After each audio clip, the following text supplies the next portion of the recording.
And now moving on to some business updates, U.S. President Donald Trump has paused the planned 50% tariffs on Canadian goods for 3 days. This is just hours before they were due to take effect. Trump says that the pause follows a deal with Canada, subject to finalizing the documents. The tariffs would have applied to around $20 billion of Canadian imports, including goods that otherwise qualify for preferential treatment under the USMCA trade agreement.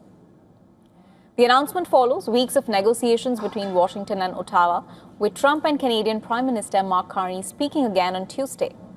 The U.S. says that the emerging agreement will cover broader market access for American goods, economic security commitments, and digital trade alignment.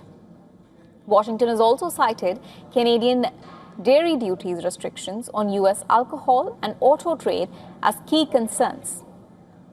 Canada, however, says that substantial progress has been made, but important work remains. The auto sector remains one of the biggest sticking points. The two sides have discussed reducing U.S. tariffs on Canadian vehicles from 25% to 15%, with further reductions linked to the amount of U.S. content in each vehicle. Canadian industries, including lumber, wine, and dairy, had faced the risk of job losses and businesses closures if the new tariffs took effect.